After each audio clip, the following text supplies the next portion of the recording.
buenos días y bienvenidos a Ampliación de Noticias. Son las 8:06 de la mañana del lunes 10 de junio. Comenzamos nuestro programa y comenzamos una nueva semana con Patricia del Río. Patricia, buenos días. Fernando, queridos amigos, ¿cómo están todos? Bueno, entre los temas que tenemos que abordar es un tema de salud pública, porque se han conocido durante los últimos días nuevos casos de esta enfermedad de nombre francés difícil de pronunciar, Guillain-Barré. Tomamos contacto con un especialista en temas de infecciones, el doctor Ciro Maguiña, quien puede darnos algunas explicaciones de cuál es el problema que estamos enfrentando y cómo podemos hacer para hacerlo de una manera preventiva. Doctor Maguiña, buenos días. Fernando y Pati, escuché a la ministra y creo siendo proactivos y tratando de aclarar unos aspectos que creo que no se han dicho. Voy a mencionar un poco un resumen de lo que creo que es importante que la población sepa. Sí. Lo ha dicho incluso el ministerio. Primero, es una enfermedad o un síndrome atípico que progresa rápido y que causa muerte, lo cual es inusual. Hay en Huancayo, en Piura, Trujillo, o sea, no le echemos la culpa ni al Zika ni a otras cosas, por lo tanto es una cosa que debe preocuparnos investigar de manera inmediata. Lo están haciendo con apoyo internacional porque es totalmente atípico de lo que hemos visto en épocas pasadas, lo que vemos en los hospitales usualmente, por lo tanto no baja la guardia decir que solamente hay que hacer las cosas usuales, que es lo correcto, me parece. Entonces, por lo tanto, asistimos a un nuevo fenómeno de tipo epidemiológico, de un conjunto de causas que causan esta enfermedad. Por eso lo ha dicho bien la ministra, comienza por la parte de las manos y puede progresar, y eso es lo inusual, eso lo estamos viendo en los hospitales de todo el Perú. Por lo tanto, ese es un tema que obliga a investigar con todos los recursos nacionales e internacionales, y hay que pedir apoyo internacional. Creo que se está haciendo, pero no hay que bajar la guardia. Lo segundo, dado que no se conocen las causas, pues el enterovirus, influencia, qué sé yo, eso requiere que la ciencia aclare, como ha pasado en muchas epidemias. Tenemos que hacer mucha bioseguridad. Nos llegan pacientes en los hospitales que casi están colapsando y requerimos que también el personal no se exponga, porque no sabemos la causa, y eso significa que no solo la población, que tiene que ser la parte preventiva, que correctamente lo ha hecho la ministra, pero también el tema de qué pasa en los hospitales. Además, que los hospitales que del Perú están pues colapsados, no hay reactivos, no hay tomografía, y encima las UCIs están con las justas. En el hospital en Caetano hay 25 casos y 5 en UCI de las 8.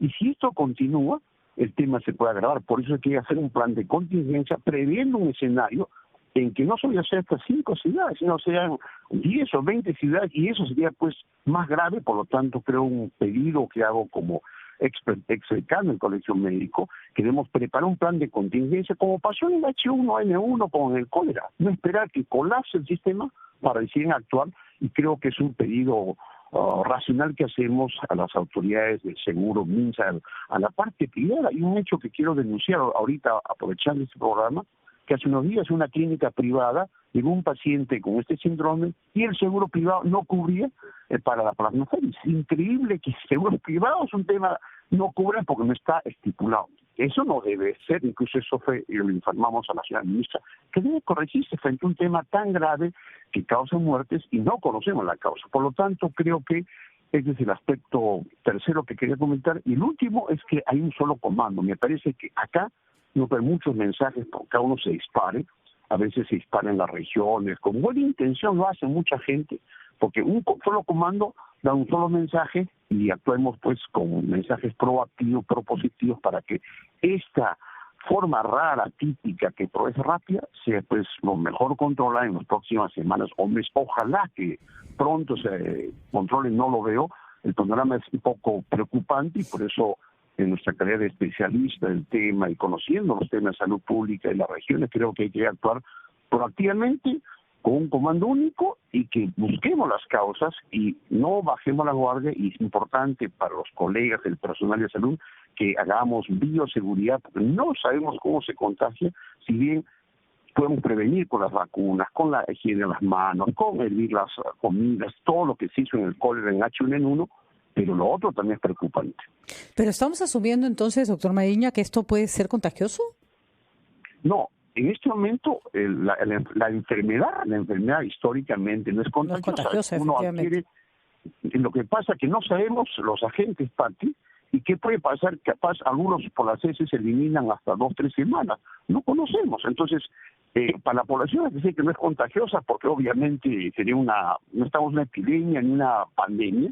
Eso hay que tranquilizar, hay que darle el mensaje. Pero en el caso, muchos casos que son atípicos, que en pocos días, digamos, desarrollan la enfermedad, puede inclusive eventualmente al personal que manipula a estos pacientes puede contagiarse. Por eso es que hablamos de bioseguridad que debe aplicarse como se hizo en las grandes pandemias, como en el ébola, etcétera. No digo que estamos en ébola, simplemente la precaución universal, especialmente en el manejo de los casos, en los numerosos casos que están apareciendo, y creo que es parte de mi obligación decirlo, porque eso es prevenir que el personal que manipula o trabaja con muestras, con pacientes, puede eventualmente contagiarse. ¿Y las personas que tienen a un enfermo en casa?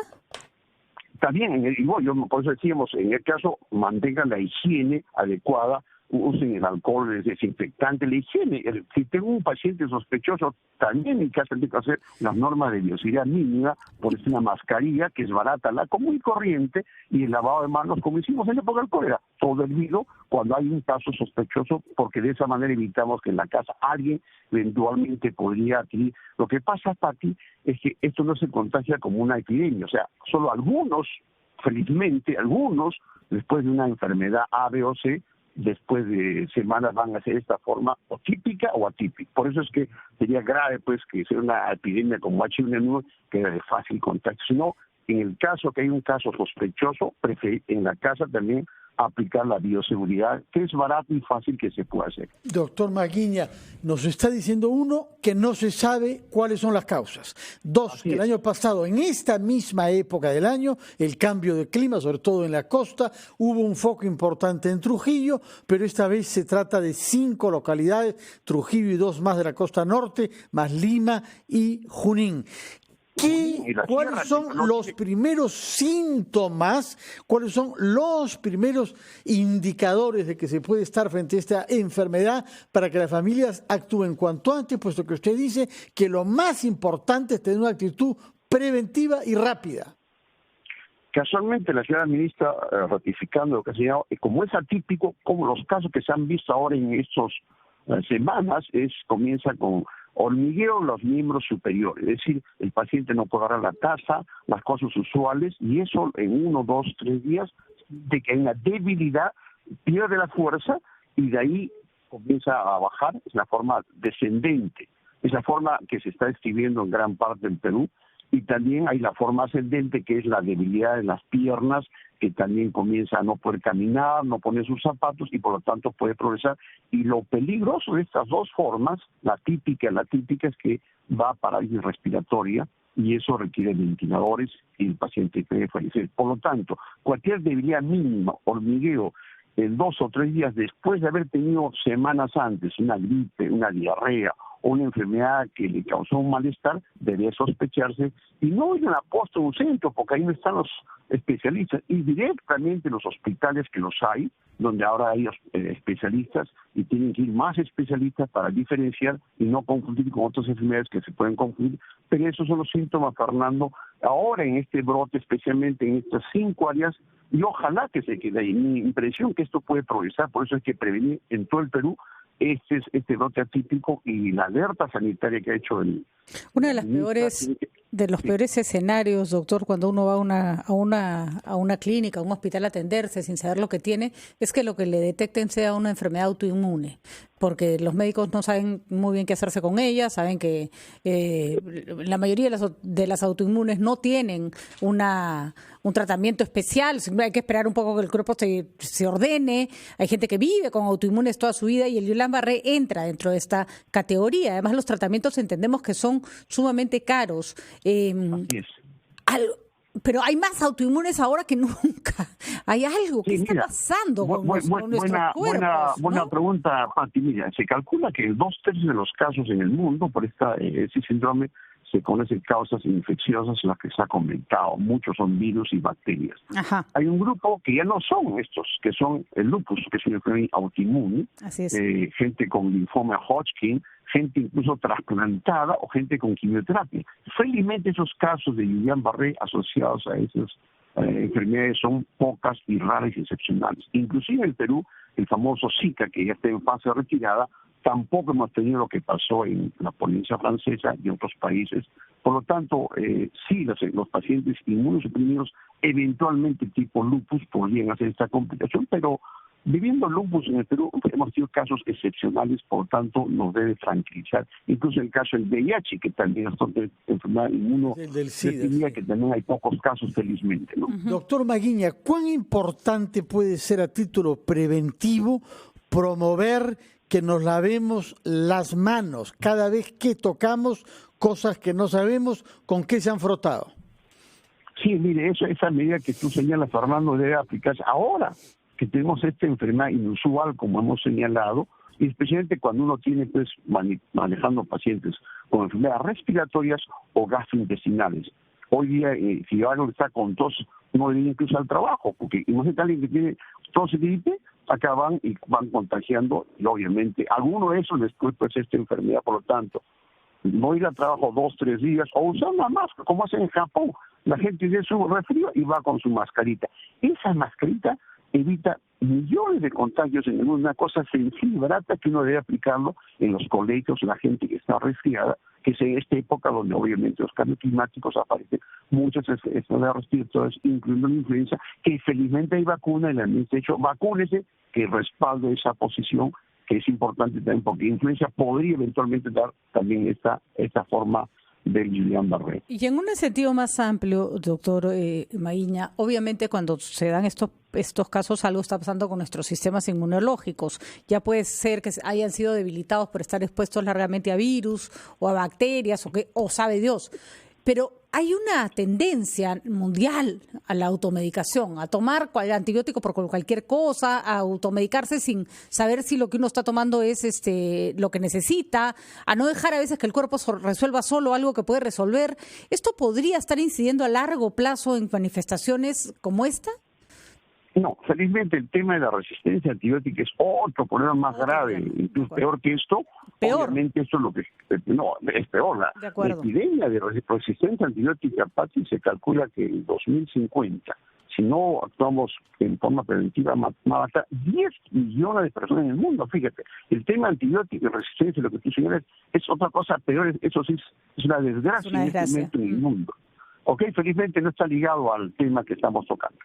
Muchas gracias, doctor Ciro Maguiña. Recuerdo que usted ha sido decano del Colegio Médico y es un médico especializado en enfermedades infecciosas. Gracias por alertarnos y recomendarnos medidas preventivas como el lavado de manos y el no exponernos a los estornudos para limitar los riesgos de esta enfermedad Guillain-Barré, cuyo origen nos ha explicado no se conoce. Muchas gracias y buenos días, doctor Maguiña. Vamos a hacer una pausa y recibiremos a la congresista Rosa Bartra, presidenta de la Comisión de Constitución del Parlamento Nacional. Primero una pausa.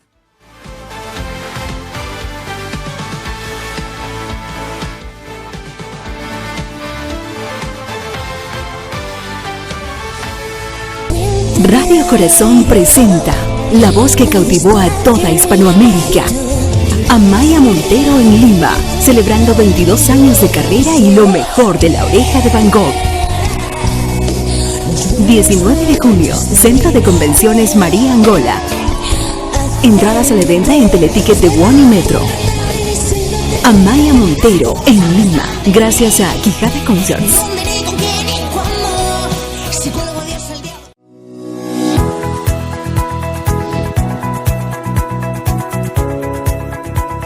Esto era pura tierra y ahora ya viene el parque, que es una realidad. Una obra muy hermosa. Esperamos que los vecinos sepan mantenerlo y sepan cuidarlo. Se presentó esto a la empresa Sauder, lo cual ellos han evaluado. Y bueno, al final nos dieron una respuesta positiva, ¿no? Que sí nos iban a apoyar con este proyecto, ¿no? Sauder Perú ha financiado este parque con la suma de 1.357.471 soles. ¡Vamos! ¡Vamos! ¡Vamos! Para ti, para todos. Uber. Si estás pensando en solicitar un crédito hipotecario, primero tienes que evaluar tu capacidad de pago. Y al evaluar la capacidad de pago, me refiero a cuánto es lo que de tu sueldo vas a destinar para el pago de créditos. Ojo, no solamente consideres el tema de la vivienda, también considera si tienes un crédito vehicular o algún pago por tarjeta de crédito. La suma de todos estos pagos no debe ser mayor al 30 o el 40% de tus ingresos. Si quieres ayudarte un poco y tienes una pareja, puedes sumar los ingresos de esta persona también y entre los dos podrán tener ese 30 o 40% para poder pagar una cuota un poco más alta. Otro tema importante a la hora de pedir un crédito hipotecario es el tema de los intereses. Cuando nosotros hablamos de intereses, muchas veces pensamos que al tener mayor plazo, mi cuota va a ser más baja, por lo tanto voy a pagar un poco menos. Te recomiendo algo. Pide una simulación para el crédito de 15, 20 y 25 años. Compara la cuota de 15 años con la de 25. Si la diferencia es muy grande, podrás tener una cuota de 25 años sin ningún problema y pagar el crédito en ese tiempo. Pero si tú ves que la diferencia es corta, ¿no es mejor tener un crédito solo por 15 años y no estar endeudado durante 10 años más? Espero te sirvan estas recomendaciones.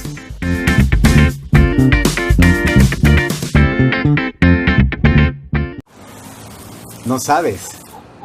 He escuchado por ahí que todos los peruanos que tengan los apellidos como figuran en una larga lista de la Embajada de España obtendrán la nacionalidad española inmediatamente. Así que si te apellidas Gómez, Chávez, Gutiérrez, Pérez, es una oportunidad que no puedes dejar pasar. Hay mentiras disfrazadas de noticia. Felizmente existe RPP, confianza por todos los medios.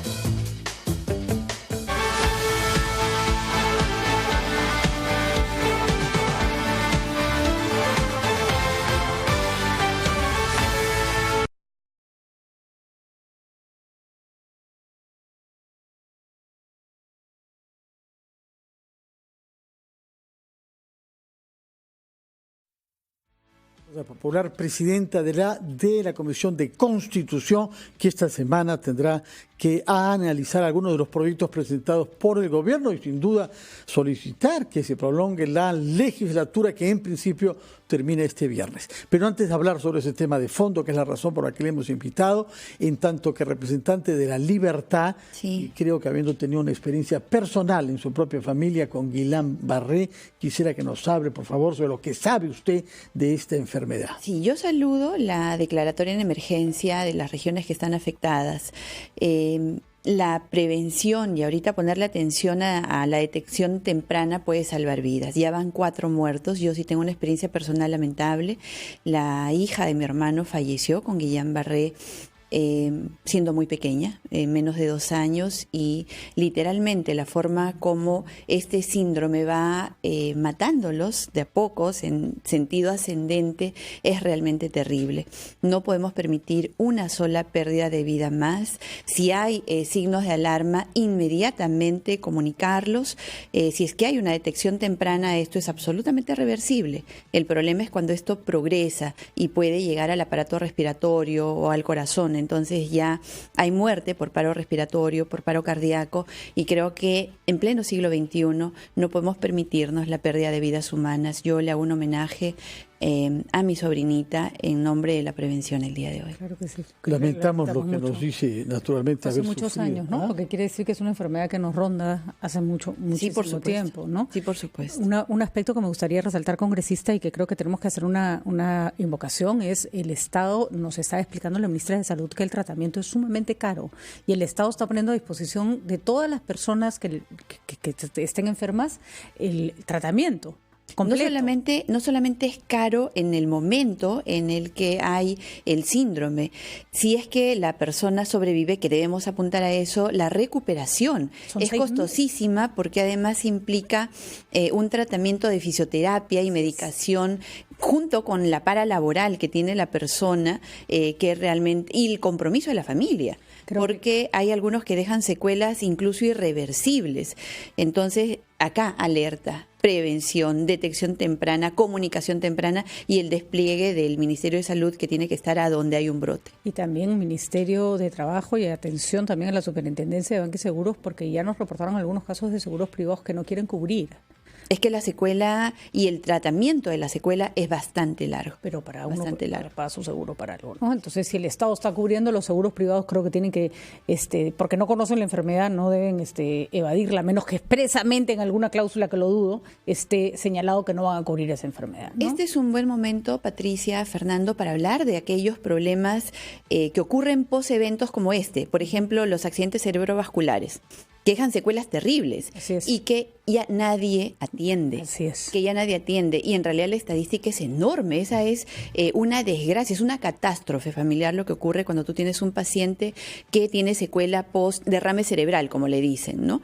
Y lo que te deja es realmente catastrófico. Entonces, yo estoy trabajando en una iniciativa legislativa para declarar como gran catástrofe a eventos de este tipo, de tal manera que puedan tener cobertura no solamente por un seguro, sino también por el Estado, y el Estado puede hacerse cargo de eventos tan lamentables como estos. Y que las AFPs permitan que esa persona reciba una pensión por adelantado sin tanta burocracia, porque a veces tienen que pasar sin la familia, ¿no? Por muchísimos cosas incómodas, como comprobar 20 veces si el enfermo está realmente enfermo, que es un poco más humanos en estos temas. Hay temas que son invisibles actualmente. Digamos que los problemas grandes hacen que estos que no son pequeños no los abordemos. Y creo que ese es un buen momento. El evento tiene que servirnos para ir más adelante. Por lo menos nos sirven además para estar todos de acuerdo, lo cual ya ha sido un milagro. Totalmente de acuerdo en estos puntos, ¿no? Muchas gracias, congresista Rosa Barta, por ese testimonio personal, por una parte, doloroso, y también por anunciarnos que hay un proyecto de ley en curso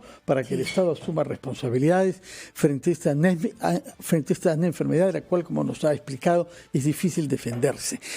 Entremos a nuestro tema antes de ir a la pausa, que es que los ciudadanos puedan saber qué cosa hará esta semana la comisión que usted preside. Tengo entendido que es una agenda cargada. Comienza hoy con la invitación formulada a los miembros de la comisión especial para elegir a la Junta Nacional de Justicia. Pero mañana tendremos al primer ministro, es decir, se quiere acelerar y que antes del fin de la legislatura en curso tengamos resultados. A ver, el día de hoy a las 11 de la mañana sesiona la comisión y está recibiendo a la comisión especial encargada de la elección de los miembros de la Junta Nacional de Justicia. Ya han tenido muchos programas ustedes para hablar de eso y de los problemas que se han suscitado alrededor de este concurso. La idea, precisamente, es recoger la experiencia. No nos apresuremos para luego tener que estar corrigiendo en el camino aquello que no se meritó adecuadamente. Esa fue mi observación cuando legislábamos esto, precisamente. Decían, no podemos apurarnos porque las cosas no van a salir bien. Bueno, hubo presión, teníamos que tener la elección inmediatamente de los nuevos miembros de la Junta Nacional de Justicia, antes Consejo Nacional de la Magistratura. Ahora vemos que nos apresuramos y que hubieron aspectos que debimos meditar mejor, analizar mejor. Probablemente ahora, luego de la presentación de los miembros de la comisión especial y que expongan en qué estado estamos, qué es lo que se viene y qué medidas adicionales ellos necesitan que se implementen por parte del Poder Legislativo, podremos tener un panorama más completo. Es urgente que tengamos una Junta Nacional de Justicia. Sin embargo, hasta ahora tenemos 3 miembros que han pasado una parte de los filtros, todavía no los pasan todos, no sabemos si ellos llegan al final. Así es, y un nuevo proceso que se abriría. Pero un nuevo proceso que debe respetar las reglas que se han dispuesto para ese fin. No se puede cambiar la Constitución en este momento porque cambiamos la Constitución para determinar estas reglas. Sí podemos cambiar eventualmente algunas leyes, adecuar la ley de la Junta Nacional de Justicia, pero eso lo sabremos. Y el plazo, ¿no? Porque el plazo durante el cual se suspendió el Consejo Nacional de Justicia llega a su término. Se acabó. Se declaró en emergencia por un tiempo determinado que se suponía iba a alcanzar para poder tener una nueva Junta Nacional de Justicia.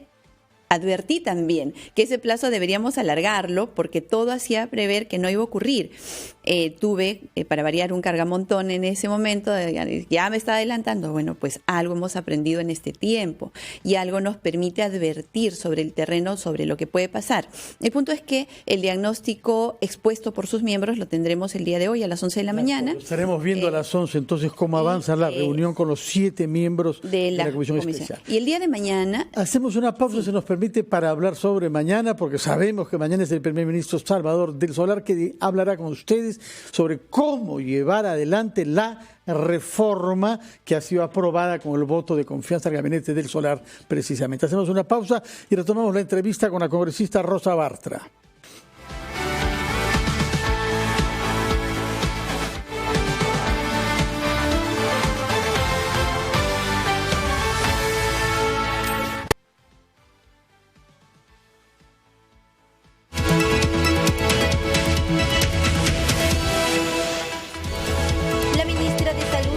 Tomás señaló que el brote de Guillain-Barré se da por el cambio de clima entre mayo y junio.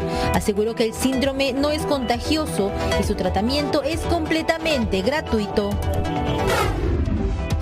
La Comisión de Ética escuchará hoy a los congresistas Héctor Becerril y Roberto Vieira para que brinden sus descargos sobre las denuncias en su contra. Nuevos audios revelaron que el juez Aldo Figueroa habría sostenido una estrecha amistad con el detenido ex juez Walter Ríos. Figueroa integrará la sala que verá el caso Keiko Fujimori. La constructora brasileña OAS habría aportado con $200,000 a la campaña municipal de Luis Castañeda Locio del año 2014.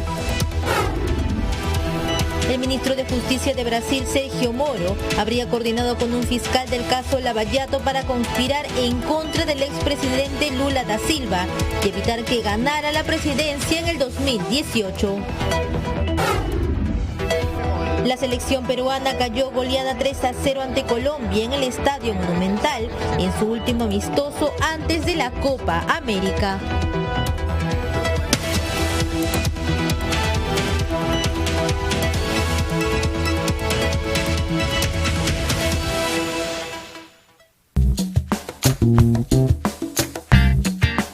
Si estás pensando en refinanciar tu deuda, tienes que tener en consideración algunos temas. Por ejemplo, el refinanciar significa que no estás cumpliendo con el plazo pactado con el banco. Es decir, inicialmente pactaste 12 meses, ahora le estás diciendo para pagarle en 16.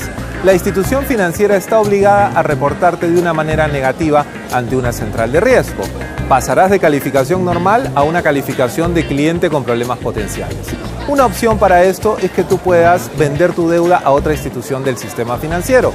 De esa forma, no serás calificado de una manera negativa.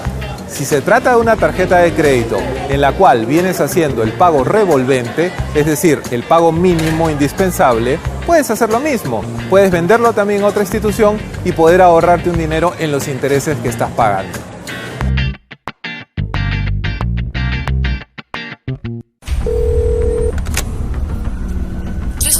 Nos están asaltando.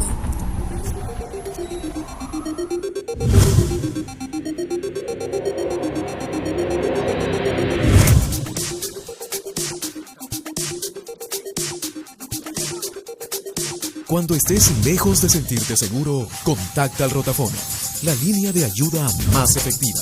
Llámanos al 438-8008.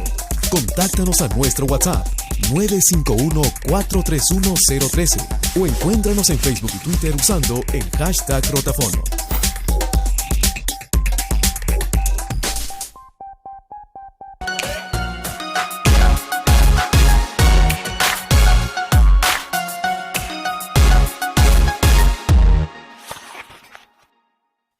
Bueno, mi libro favorito, desde hace ya 2 años que lo leí y ahora lo acabo de retomar otra vez, es La distancia que nos separa, de Renato Cisneros.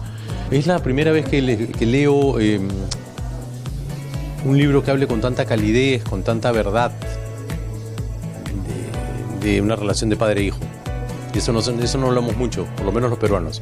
Si me pides recomendar uno, yo recomendaría ese. Ha sido el libro que más me ha impresionado, atrapado, conmovido, ¿no? De lo último que he leído. Recomiendo a todo el mundo que lean La distancia que nos separa.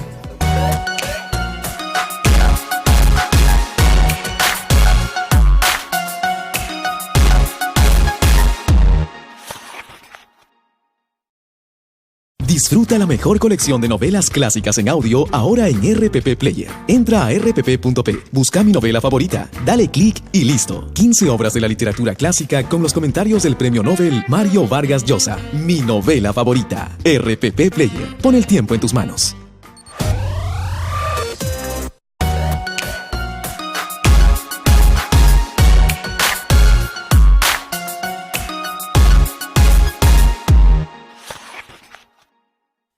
Uno de mis libros favoritos es Música de Cañerías, de Charles Bukowski. Me encanta ese autor porque es, dentro de su simplicidad, es muy complejo y tiene un estilo muy crudo, descarnado y con un humor muy ácido y muy negro. Por eso me gusta. Los invito a que consigan Música de Cañerías de Bukowski y lo lean.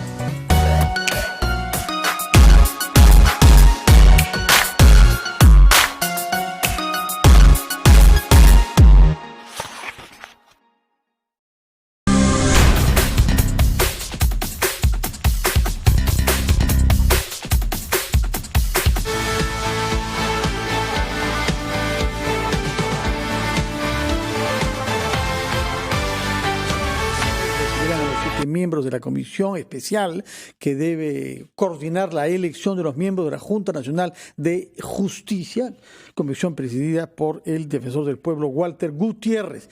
Pero nos estaba diciendo que mañana su invitado es Salvador del Solar, primer ministro, que debe intercambiar con los miembros de la comisión que usted preside, señora Bartra, sobre el contenido de los 6 proyectos de ley en los que el gobierno ha plasmado su voluntad de reforma política. ¿Qué puntos piensa usted que es fácil buscar un consenso y sobre los cuales teme que haya más dificultades? Yo primero quisiera empezar comentando que la Comisión de Constitución se reunió inmediatamente después de la votación de la cuestión de confianza. Obviamente la sesión estaba programada y acordó un reordenamiento con respecto a los proyectos de ley a ser abordados. Y se subió en una sesión el abordaje de la reforma constitucional para poder determinar impedimentos para poder postular. Ese día ya estaba programada una de las propuestas del Poder Ejecutivo, que era la relacionada a la democracia interna. Los miembros de la comisión coincidieron en que era preferible empezar por la reforma constitucional. Habría sido una semana más, porque esa reforma esta semana se tocaba de todas maneras. Quisiera hacer una precisión también allí, porque escuché el panel que tuvieron el día sábado y escuché a algunos de los invitados a ese panel, en especial a Gerardo Tábara de Transparencia. Él dijo que saludaba que ahora se vayan a abordar solo los 6 proyectos de ley y ya no los 190 proyectos de ley del Congreso. Yo quiero decirle con todo respeto que no es así el procedimiento parlamentario. Cuando uno aborda una materia, aborda también todos los proyectos de ley que se hayan presentado alrededor de esa materia, sean por el jurado, la OMPE, el Poder Ejecutivo o los congresistas. Y en esta etapa, por ejemplo, nosotros tenemos hasta 15 proyectos de ley por lo menos por cada iniciativa. Y así se van a abordar porque eso es lo que corresponde, ¿no? Se acumulan en un solo dictamen y sobre eso es que se plantea una votación. Los congresistas que, por ejemplo, presentaron proyectos de ley sobre temas que se van a discutir, que tienen 3, 4, 5 años ahí, que no se han tocado porque no se ha tocado no hubo el tema, la oportunidad. ¿pueden decir, ya no discutan el mío? O sea, ¿existe esa posibilidad? Sí, por supuesto. Y pueden retirar sus iniciativas. Lo cual sería interesante si es que consideran que ya están subsumidas sus ideas en otros proyectos. No, si es que estuvieran subsumidas, están allí, pues. Ya no hay necesidad de que los retiren. Al contrario, su proyecto de ley queda validado. Si tienen ideas diferentes, entonces es cuando se empieza con el debate. Y justo eso es a lo que iba. ¿Qué es lo que propone el Poder Ejecutivo? El Poder Ejecutivo propone que todos los sentenciados en primera instancia y que tengan una sentencia por 4 años o más estén impedidos de postular. Y entonces empieza la discusión, en primer lugar, de orden constitucional. Si este colisiona o no colisiona con la presunción de inocencia, que es constitucional, y con el derecho a la pluralidad de instancias, que es constitucional. Entonces, este debate tiene que ser zanjado en un test de proporcionalidad. Eso se está haciendo, y ese fue materia de debate. Justamente por eso es que no se pudo llevar a votación, porque no hubo un acuerdo con respecto a eso. Hay congresistas que proponen válidamente que la sentencia debería ser de segunda instancia. ¿Válidamente, todo, dice usted, o...? Es la posición, me refiero a que cada congresista tiene una posición legítima para proponer porque y para reconoce, argumentar. Sin embargo, que otra vez sería feo que veamos congresistas del 21 elegidos que ya han sido condenados por no pago de alimentos, por fraguar. Mire, a mí, yo voy a tomar eso que usted está diciendo porque es interesantísimo. Las sentencias por pago de alimentos estarían excluidas de esta prohibición. O sea, alguien sentenciado por alimentos no entra a esta prohibición. ¿Por qué le hacemos ese favor a los padres irresponsables que no pagan alimentos para sus hijos? Eso habría que preguntarle a la Comisión Tuesta por qué formuló su propuesta excluyendo, si bien es cierto, no es tácito, no es expreso, es tácito, hay una exclusión a los deudores de alimentos sentenciados, ¿no? Entonces, eso juega. Porque el proyecto determina sobre determinados, así es, sobre delitos que tienen determinadas penas, ¿no? Así es. Entonces, los deudores de alimentos, aún con sentencia, sí pueden ser candidatos. Igual otros, los que tienen pena suspendida. Lo que pasa es entonces, que ahí, por ejemplo, yo quisiera, perdón, un momentito, porque hubo una distorsión con respecto a lo que la congresista Tamara Arimborgo afirmó. Ella justamente hizo esa observación. O sea, con esto, los deudores de alimentos sí pueden. Entonces, eso también entró al debate. ¿Por qué solo determinados delitos? O lo que propuso el congresista Marco Arana, que los que tengan sentencia por haberse opuesto en temas de defensa del medio ambiente o en protestas que ellos consideran legítimas van a estar impedidos. Sí, van a estar impedidos. Entonces, hay todo un debate con respecto a la constitucionalidad. ¿Tenemos penas de 4 años por protestas, señora Bartra? Sí, 4 años se condena en este país a gente que protesta por razones ambientales. Es que es muy... o sea, nuestro sistema de justicia no es muy predecible. Lo que pasa es que tampoco ridiculicemos mucho el asunto, no me refiero a lo que lo estamos haciendo, pero lo que pasa es que uno puede tener una pena por protestar por el medio ambiente de más de 4 años, no porque protestó por el medio ambiente, sino porque en el camino rompió comisarías, quemó casas. Y bueno, sí, pues, o sea, de pronto una persona que hizo todo eso, por más que la causa era válida, no debería postular al Congreso, por supuesto. Ahora, ¿no? el otro argumento era... si bien es cierto, es válido y uno tiene que proteger al Estado de la posibilidad de que entren personas con antecedentes, ¿cuál es la estadística que hay? Y la estadística pues es del 1.9% de candidatos que postulan con una sentencia de primera instancia. Pero ¿estos cuántos entran? El 0.06%. Entonces, ¿vale la pena realmente modificar la Constitución? Que el constituyente ha establecido que solo lo puede hacer el Congreso con votación calificada y en 2 legislaturas cuando la estadística es tan pequeña. Entonces dicen sí, porque hay que proteger al Estado de la corrupción. Pero ¿y entonces dónde quedan los funcionarios? Que fue otro de los puntos que se plantearon en el debate. Voy a poner un ejemplo que puede sonar personal. No lo es, pero sirve para ejemplificar. Vamos a impedir que personas como la señora Susana Villarán, si tuviera una sentencia en primera instancia, postule. Pero vamos a impedir que su gerente general, el señor José Miguel Castro Gutiérrez, ejerza. No. Entonces hay que proteger al Estado de ambas posibilidades. Y entonces el impedimento, que es lo que decían los congresistas, debería ir no solamente a los que puedan entrar postulando, sino a los que estén designados o puedan ser designados. Sobre todo si están involucrados en casos de corrupción. Sobre todo. ¿No? Entonces, ahora, ¿cómo excluyes a esos? Entonces la modificación constitucional también debería alcanzar para proteger realmente al Estado. Pero no, a ver, para tratar de entender. Está claro que basta que uno empiece a discutir un tema para que se abran muchísimas aristas porque, sí, pues, la Constitución moldea la manera como vas a ver tu país. Entonces, efectivamente, un cambio puede afectar un montón de cosas más. Pero más allá de que el porcentaje sea bajo, creo que lo que no se puede perder de vista es el sentido del cambio. Así es. Y el sentido de ese cambio es que nadie use al Parlamento y al Congreso de la República como un escudo para escapar de sus responsabilidades con la justicia. Que desgraciadamente no solo lo hemos visto en este Congreso, lo hemos visto en otros congresos, ¿no es cierto? Se meten al Congreso para evadir la justicia que los está persiguiendo. Ese es un caso muy particular que se tiene que resolver. La fórmula la deben encontrar ustedes a raíz de estos planteamientos que ha hecho el Ejecutivo, ¿no? ¿Cómo evitar que la gente que ha estado sancionada por corrupción vuelva a entrar al Estado? También es otro tema que se tiene que ver. Pero digamos, no podemos escudarnos en las estadísticas, son muy poquitos, ¿y para qué vamos a cambiar la Constitución? Lo que hay que hacer es buscar una salida sí o sí. Si es constitucional o no es constitucional, eso se debatirá, pero sí o sí, ¿no? Está en Señora debate. Barta, discúlpame, por favor. Ese es el espíritu. Ir a una pausa, si nos acompaña, por favor, brevemente, y contesta a esta pregunta de Patricia Ríos sobre el sentido general, y ha presumido que usted es capaz de buscar una fórmula de acuerdo que subsane las dificultades que se han presentado, algunas de las cuales nos ha referido. Hacemos una pausa y retomamos la entrevista con Rosa Bartra, congresista de Fuerza Popular.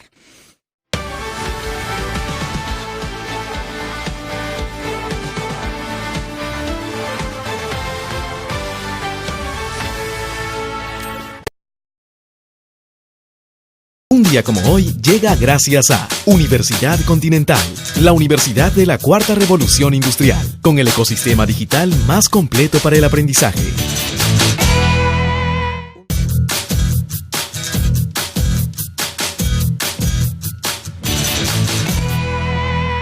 Un día como hoy, 10 de junio, en 1692, es ahorcada en Salem, Massachusetts, Bridget Bishop, la primera de una serie de mujeres acusadas de practicar la brujería. Las convulsiones aparentemente inexplicables de 2 niños y las denuncias de testigos contaminados por odios y rivalidades entre familias del pueblo desataron una histeria colectiva que culminó en la creencia de que el mal había tomado la comunidad.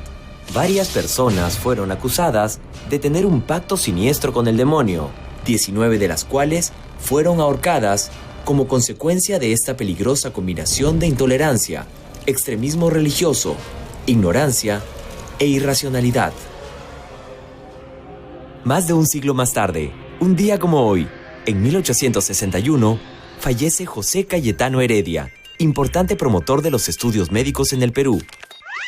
Ingresado al Colegio de Medicina de la Universidad de San Marcos a los 15 años, Heredia se gradúa en 1826 y es nombrado protomédico de la República, que era equivalente entonces al cargo de ministro de Salud. En 1961 se funda la universidad que hoy en día lleva su nombre. Esto sucedió un 10 de junio, un día como hoy. Un día como hoy llegó gracias a Universidad Continental, la universidad de la Cuarta Revolución Industrial, con el ecosistema digital más completo para el aprendizaje.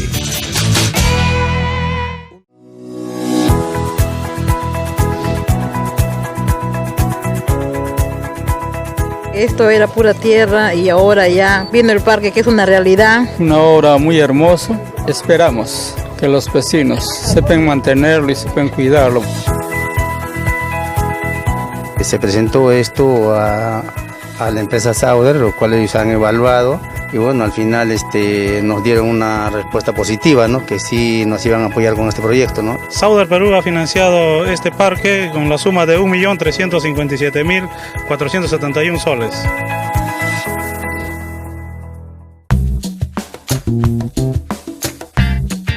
No existe un momento del año que sea mejor para comprar que otro. Sin embargo, puedes aprovechar determinadas oportunidades. Debes de empezar a guardar siempre un pequeño fondo para que puedas coberturar cualquier tipo de emergencia que tengas. Por ejemplo, si se te malogra una cocina y no puedes repararla, vas a tener que ir corriendo a comprar una nueva y no tendrás una oferta en ese momento y tendrás que pagar el precio completo. Por eso es mejor que vayas guardando dinero para poder tener este fondo de contingencia. Los Cyber Day, el Día de la Madre y algunas fechas especiales te pueden servir también para poder acceder a descuentos del 20 y hasta el 30%. Lo importante es que tú puedas tener el dinero guardado para que puedas comprar. Porque si vas a aprovechar una oferta que te descuenta 20% y lo compras con una tarjeta que te compra 40%, en vez de ganar, vas a perder dinero.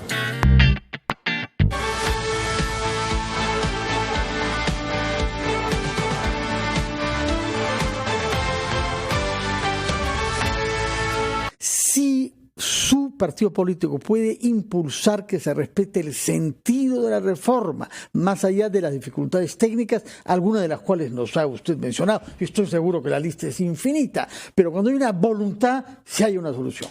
Mire, yo lo he dicho en reiteradas oportunidades, tenemos la total disposición de hacer reforma. Es más, yo y permítame que hable a título personal, tengo un interés especial en que haya una reforma política que acerque al ciudadano a la política.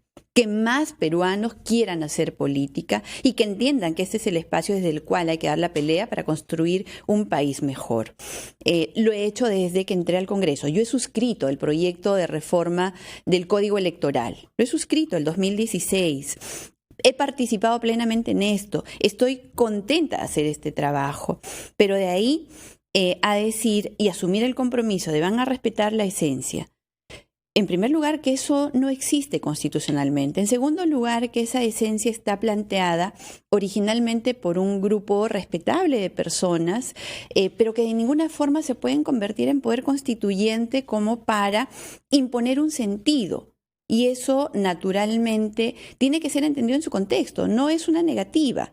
Es decir, nosotros vamos a estudiar, vamos a encontrar el mejor camino que nos lleva a la reforma que el Perú necesita, pero vamos a hacerlo dentro de lo que la Constitución establece, dentro de lo que el respeto incluso a los tratados internacionales nos hemos comprometido. Vamos a hacerlo bien.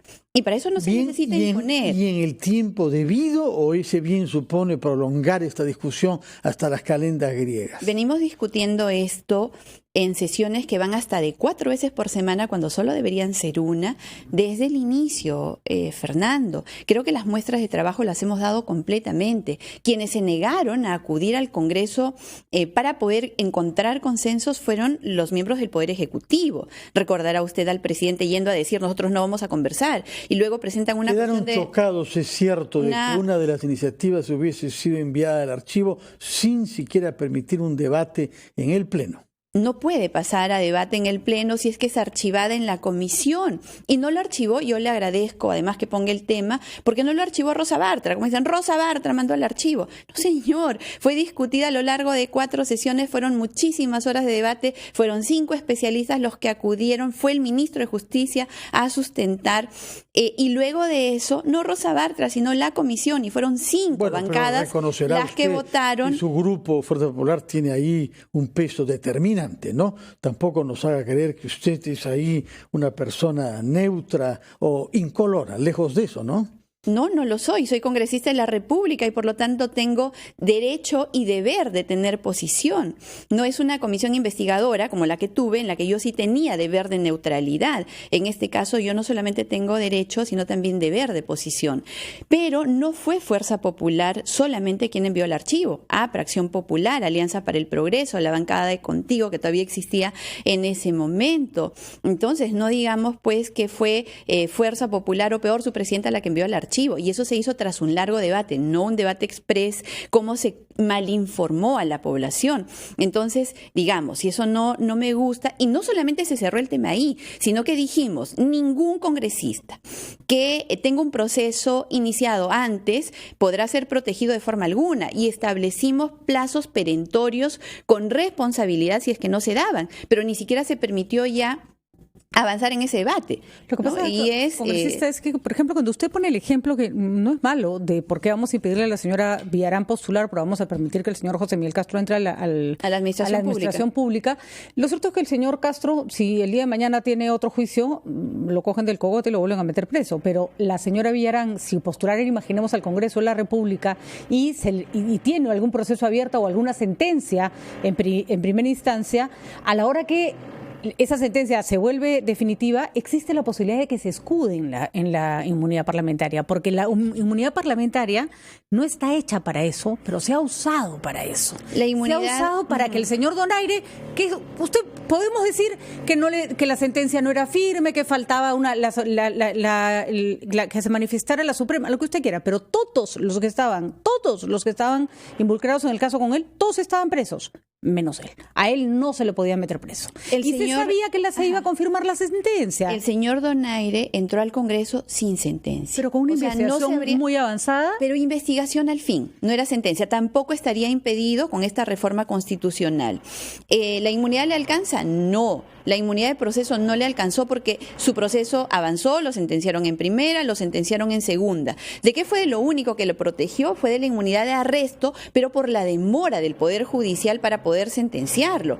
Si el Poder Judicial sacaba su segunda instancia en 15 días, en un mes, no habríamos tenido los 8 meses de agonía. Pero a ver, porque cierro la idea nada más. Lo que el reglamento del Congreso exige es que para arrestarte tiene que haber una sentencia firme, pero el proceso prosiguió, repito e insisto para que le quede claro a la población, el señor Donaire entró al Congreso de la República sin ninguna sentencia, con un proceso tan claro es que no tenía inmunidad que lo sentenciaron en primera, lo sentenciaron en segunda y ahora está prófugo. Por el Congreso no, está prófugo porque el Ministerio del Interior no ha hecho su trabajo de cautelar la posibilidad de arrestarlo. ¿Acaso el Congreso ve eso? También ustedes que la primera no era firme, lo que no valía para sus compañeros, porque acá lo escandaloso es que es un caso en el que hay muchas otras personas que están presas y no él. ¿Por qué? Porque era congresista. Si el señor Donaire hubiese querido eludir la acción de la justicia como lo ha hecho, lo habría hecho también si se habría dado el levantamiento de arresto en ese momento. Eso ya no es del Congreso, es del congresista Donaire